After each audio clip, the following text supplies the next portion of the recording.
families and children and veterans, I would like to welcome you to the dedication of the Berrien County Vietnam Veterans Memorial. Would you please bow your heads and join me in invocation with Reverend Bill Page, please. Let us bow our heads.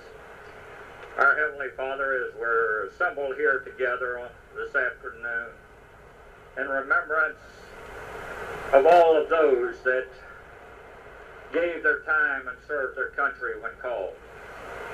Not only for those, Lord, that served in Vietnam, but also that served to support them.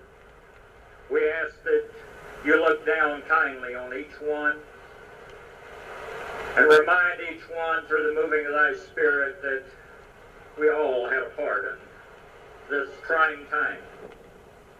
We ask especially for those that gave the ultimate sacrifice, that gave their lives that we may have the freedom that we so much enjoy today. We know it's sad upon hearts, and we just ask that you touch each family, each mother and father, children and wives. Let them know and understand that that sacrifice was for all of us. And we give thanks through this memorial. And we ask, Heavenly Father, that as time goes on, that no one be forgotten. That through this memorial, that each one will be reminded as the years advance. And Lord, touch in a special way. We ask in thy name. Amen. To give you a brief idea of what happened to inspire this memorial, in 1988, West Michigan chapter of Vietnam received a donation from Ronald Flood's family. Ronald was a Vietnam veteran that passed away, and they sent memorials to West Michigan chapter of Vietnam, and we put it in a special memorial account. And about a year ago, last July it was, we got together at one of the meetings, a monthly meeting, and decided to go ahead and add to this fund and build a memorial for the men and women from this county that served during the Vietnam War. And we contacted the Niles chapter of Vietnam Veterans of America, and they happened to be talking about the same thing at the same time. So it worked out pretty good. And we formed a committee and started doing fundraising. At that point in time, we sent letters to the schools and advertised in the newspaper for anyone that would like to submit a donation of a design. We'd be more than willing to look it over. And in October of last year, we picked a design by Eileen Menser of Bridgman. And two St. Joe students, Sean Ruth and Debbie Perdell, came in as runners-up. And we had over 35 designs, and every one of them was excellent. We chose this design because it's very similar to what the wall in Washington is with the black granite. Over the fundraising period, it only took 9 months to gather the $30,000 needed to build this memorial. And other than what you see in that granite, just about everything else, sod, dirt, and sand, and time and effort, was donated by individuals of this county. Contractors, businesses, just everybody helped out. And I'd like to thank all those people for helping us. It was a large undertaking, and within a year we've got it. And I remember a year ago today we had a fundraiser for a kickoff dance down in Niles. And we received a letter from one of the family members thanking us for coming home and remembering our friends. And I think that dance that we had, when I read that letter, there wasn't a dry eye in the place. And we became more dedicated and knew that this had to be done. And we appreciate all the letters and support the family members have given us too. Over $34,000 has been collected so far. And whatever is not spent, bills are contingency on the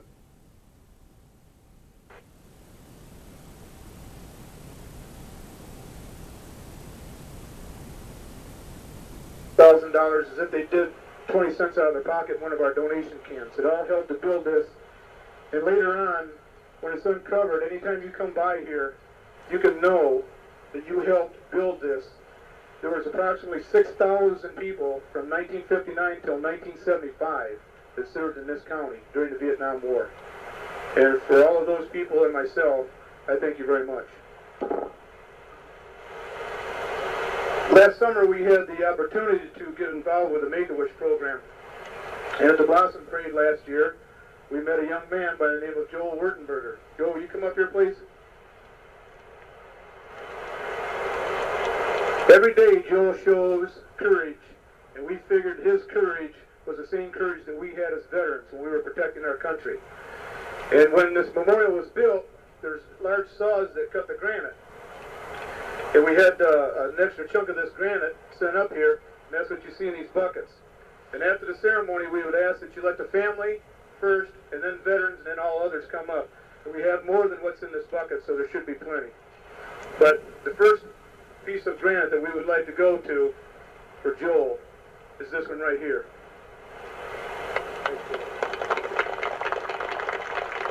Joel is our honorary Vietnam veteran.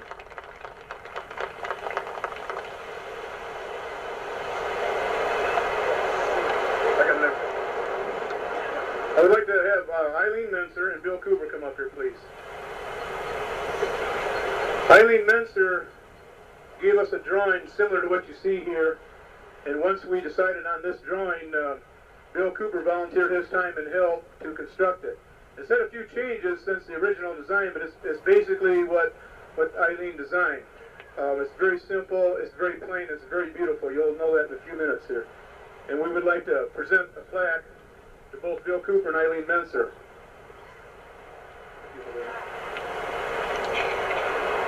It says that Berrien County Vietnam Veterans Memorial Fund contributor, West Michigan, Vietnam, and the Niles Vietnam Veterans of America, Chapter 442, along with the families of the men from Berrien County who gave the ultimate sacrifice for their country, would like to thank you for your help and support in making this memorial possible.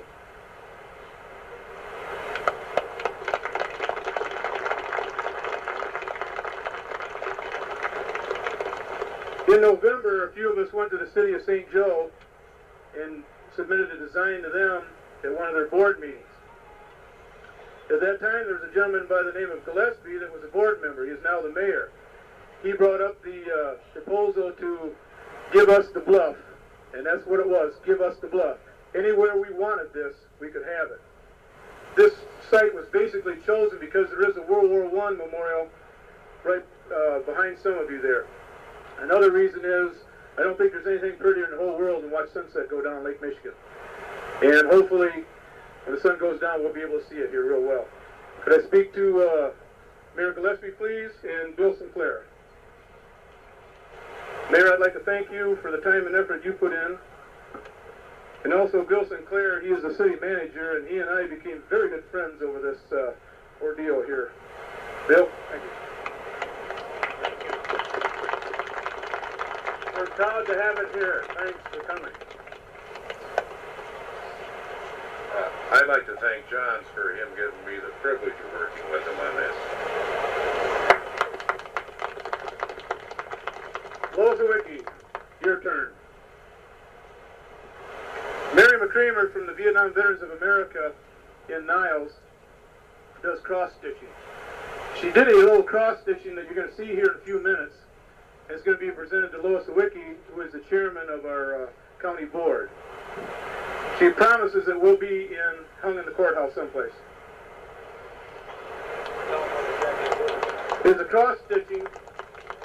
As you look at it on the left-hand side, it's an actual panel of the wall in Washington, D.C. On the left-hand side are just various names, but on the right-hand side, along with the rows, are all the names of the men from Berrien County that did not come home.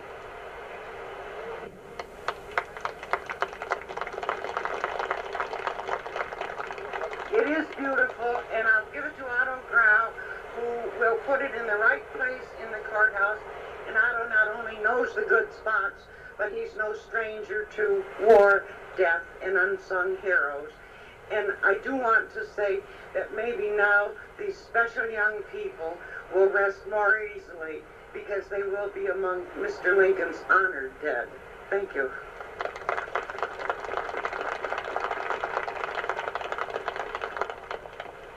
We have several other dignitaries here. I'm sure there's other mayors and other township supervisors here. We'd like to thank them for coming. Former President Richard Nixon sent us a letter. He is in ill health and unable to make it and has canceled some of his speaking engagements. We also received a letter from former President Gerald Ford. We also received another letter from Governor-elect John Engler. We were going to build a time capsule, and it will probably be installed sometime this spring. And those letters will go in there along with that. We also have received a letter from Senator Harry Gass, and his wife, Jean, would you please stand up? Is here.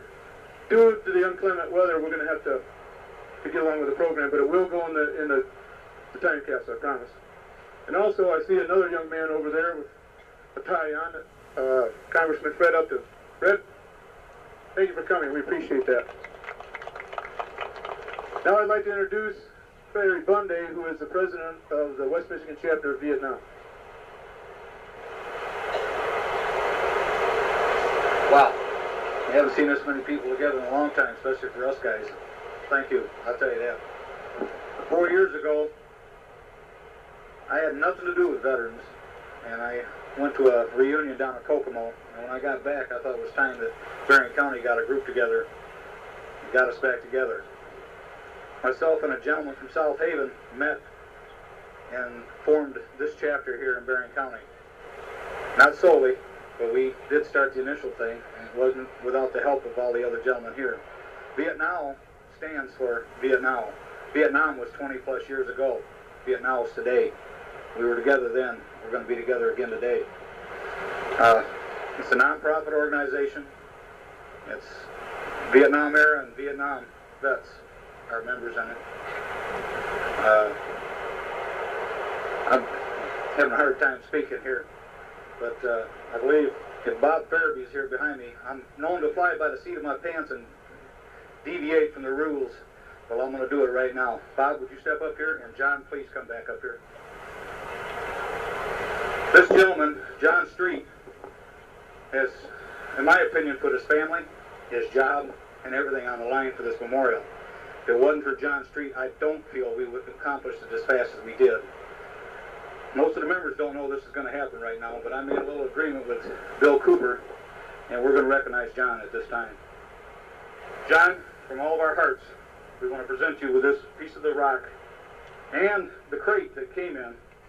It says, thanks to John Street, Berrien County Vietnam Memorial, November 11th, 1990. And it's with all heart, brother, that we give it to you.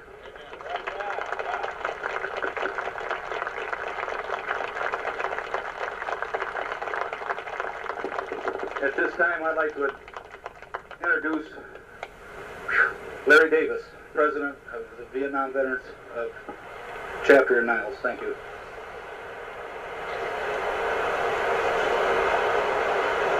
The Vietnam Veterans of America, Chapter 442, was formed approximately 3 years ago in Niles. It's a Vietnam Veterans organization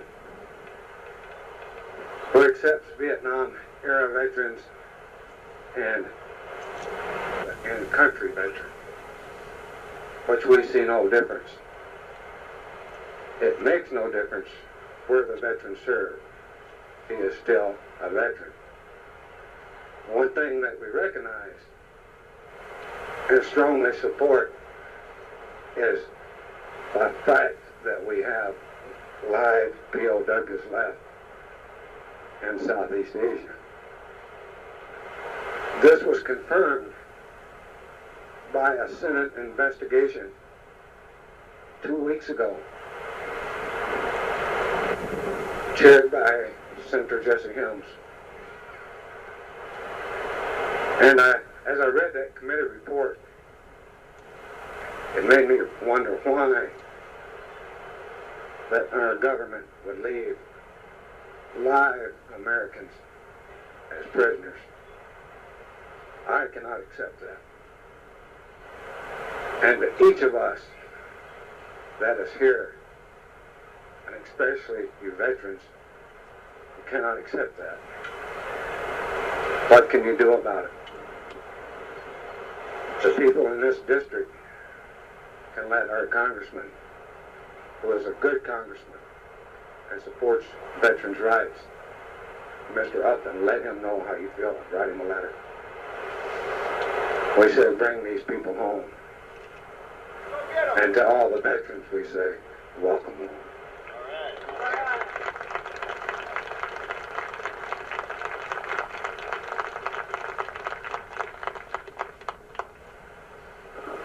Thank you, Larry. About 6 months ago, I started writing down different things that I wanted to say. And I even typed up a couple of them, and the secretary typed up a couple of them, and just can't read from the piece of paper today, I'm sorry. Wasn't sure what I wanted to say. I guess I'm going to be like Berrien and fly.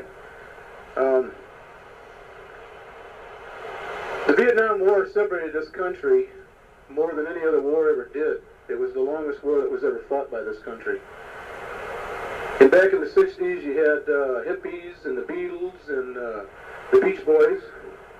And you had the protesters. You had the people for the war, the people against the war, and the people that were in the war. And I happened to look at a magazine yesterday, and it was a military-type magazine, and it had two different hats in there. And one said Vietnam era veteran, and one said Vietnam veteran. And I don't remember ever having a World War II era veteran or a Korea War era veteran. I'm sure there were. So I looked up in a dictionary and looked up what a veteran is. And the definition in Webster says long experienced in war. In my estimation, I think everybody standing here is a Vietnam veteran, because we all lived through that. Whether you're a grandparent or you're a son or daughter of a Vietnam veteran right now, you've lived through that experience. And in my estimation, I think it's hardest on the parents for the not knowing. And I know 20 years ago when I came home, had it not been for the love and support of my family, my parents and my brother, I wouldn't be here today. I wouldn't be talking to you. There's no way I could do it. And that love and support has continued over the past 20 years. And after I got home for a while, I talked to my dad. We took a walk, and he's a World War II veteran. And I asked him when I'd feel different about the war, when I'd forget it, and when the nightmares would stop. He said nightmares take about 15 years, but you'll never forget the war. And then he asked me, he said, John, were you proud to serve your country? And I said, you know I was. And then he asked me, he says, did you give 100%? And I told him every day I gave 100%. And he looked at me, and he said, as long as you go throughout your life, and you're proud of what you do, no matter what you do, and you give 100%, then you're going to make it. You're going to make it. And for a long time, I questioned why I came home. Why I couldn't trade places with one of my buddies. Why I couldn't trade places with a man that had a family. Some daughters or some sons or something back home. Why couldn't I trade places with him? And for a long time, that ate me up. And last spring, I had the opportunity to go to Washington, D.C., and I, of course, went to the Vietnam Veterans National Memorial, the wall, if you will.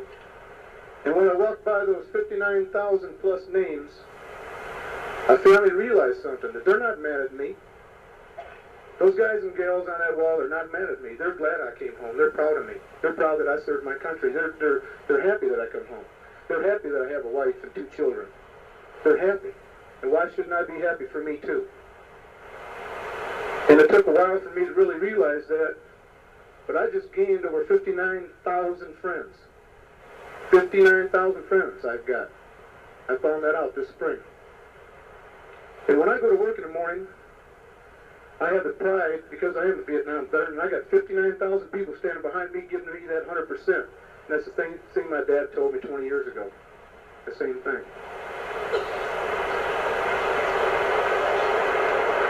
This has been a very moving experience. And just to look out and see this crowd, I appreciate it, and all these veterans appreciate it too. Because I'm the chairman, I get the pleasure. Ladies and gentlemen, sisters and daughters, little ones and old ones, on behalf of the over 6,000 men and women that served in the Vietnam War from Berrien County and the 47